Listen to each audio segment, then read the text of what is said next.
Hello. Hello! We meet again. Hi, this is Bryce Barnett. Featuring Robin. Featuring Robin.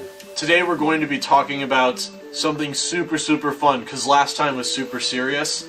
And this time, we're going to be discussing current transgender political politics, because the political politics are the best politicals of the politics. All the politics. Yeah, all of them.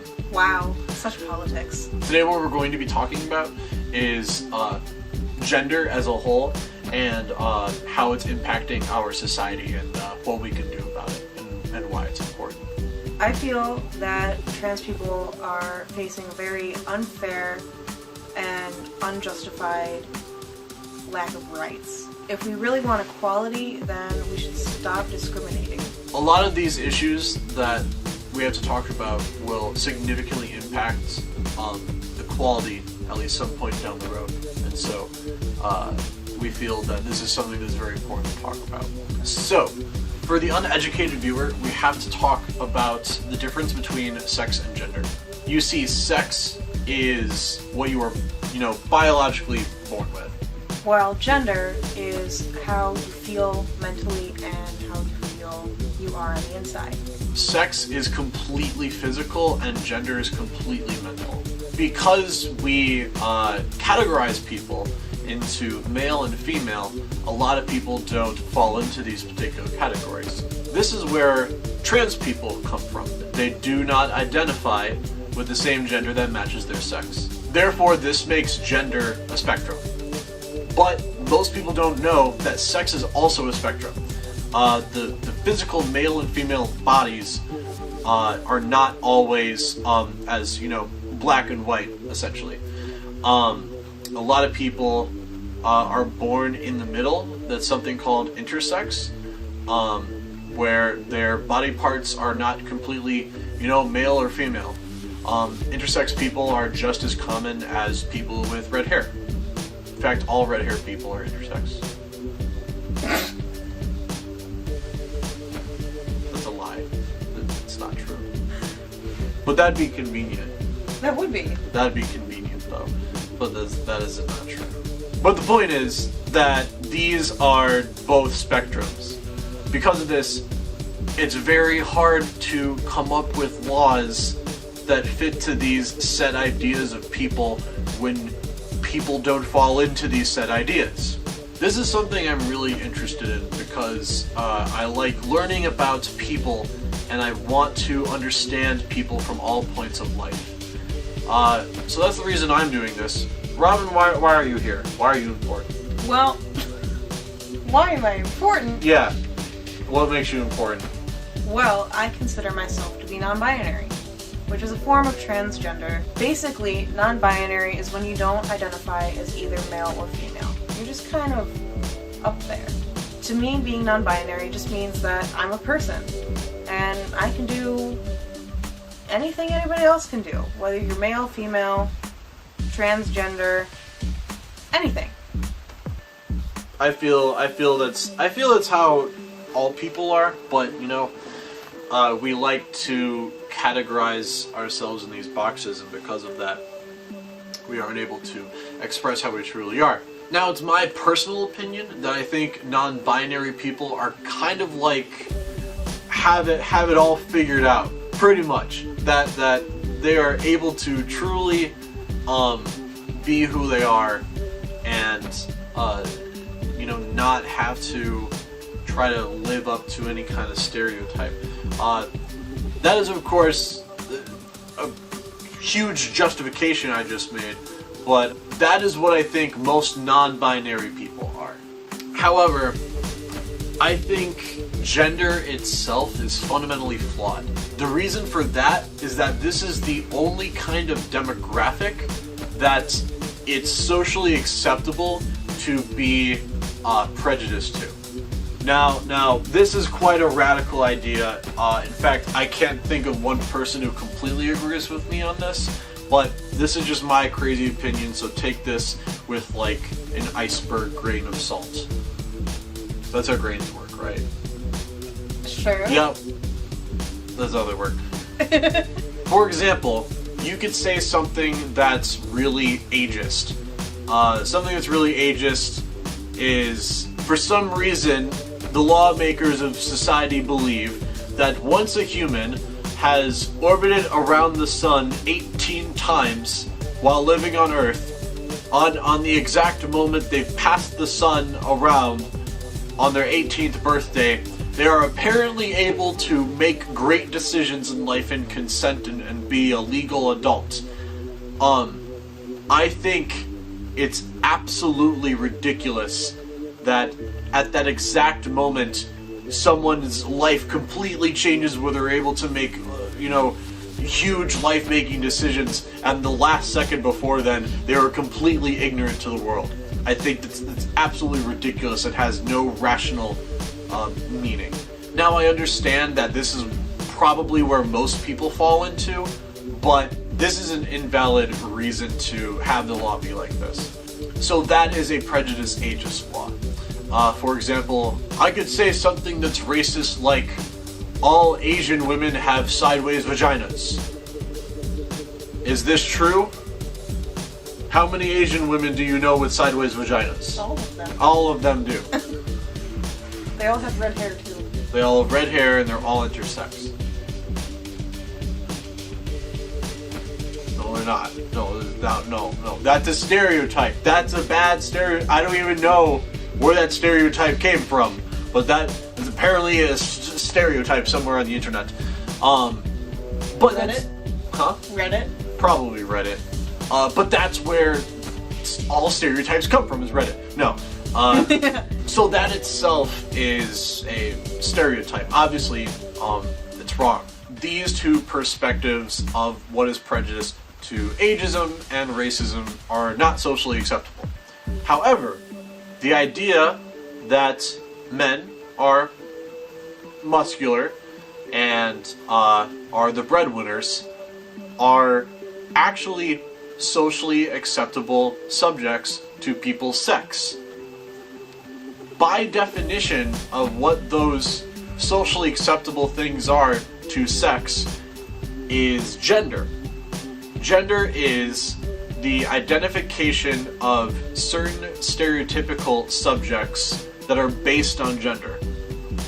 To me, that is so close, if not the exact definition of what being prejudiced is to sex.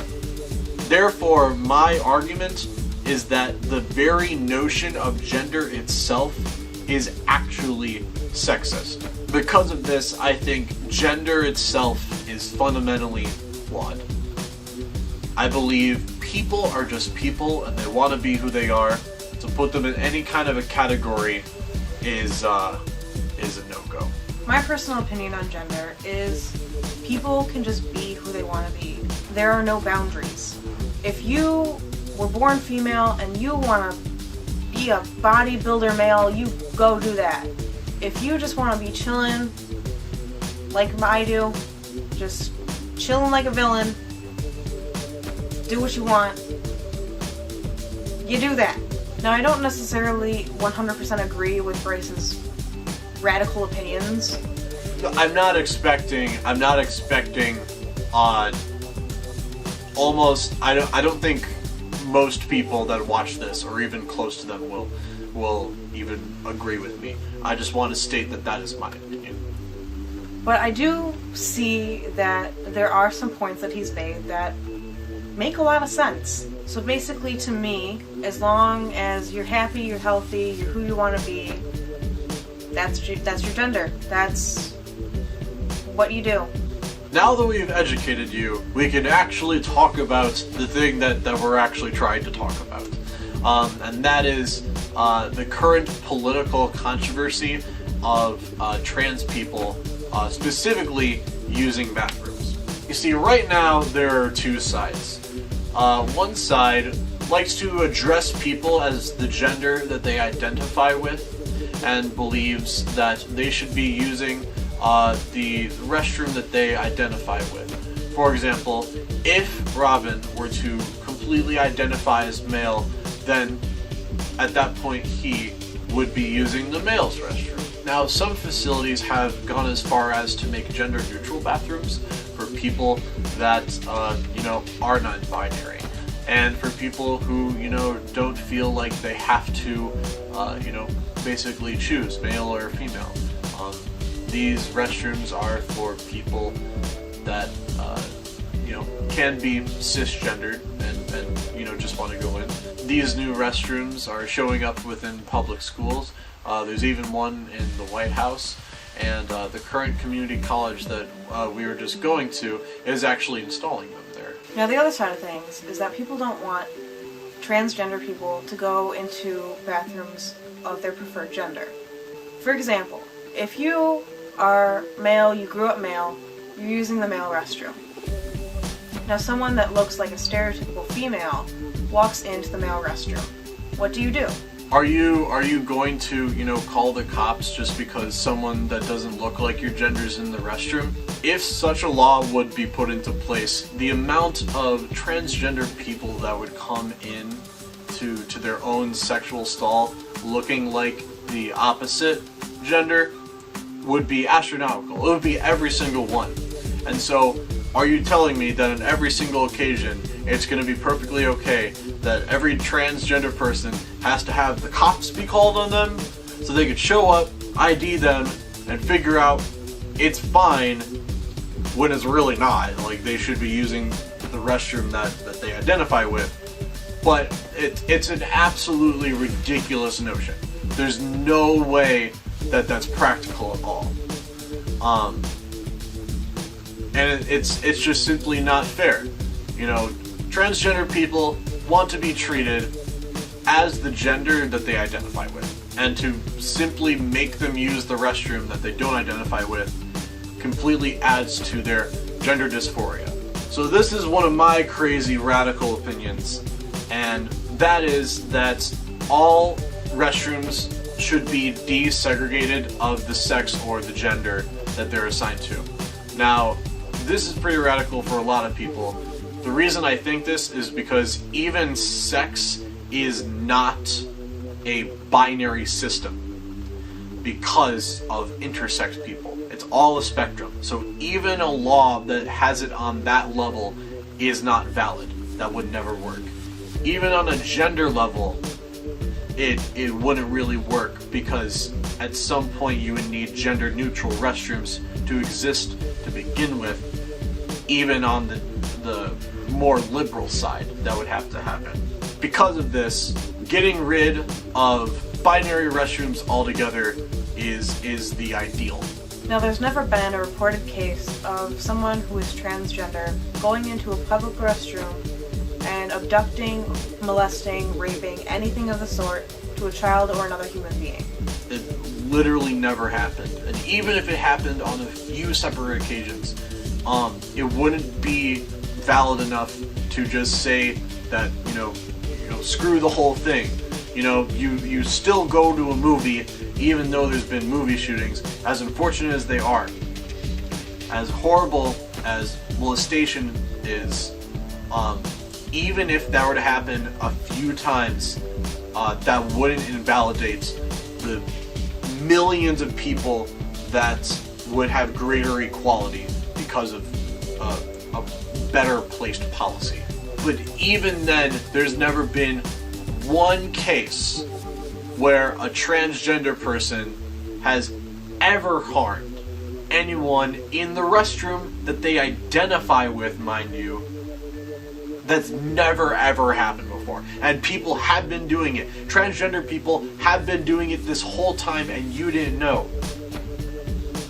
If you constantly had transgender people using the restroom to their sex that they were born with, that would create way more havoc for everybody than just letting them use the restroom that they identify with. As a society, I think that we should start off by gradually adding gender-neutral bathrooms, which we have already started. In doing so, we can also encourage people to go into the gender-neutral bathroom, eventually leaving the binary bathrooms completely irrelevant and unneeded. The slow, gradual process is a very practical solution to that idea. And I think eventually down the road, The bathrooms will naturally just be desegregated. It doesn't have to be this really radical thing, but you know, that's still my idea of how it should be.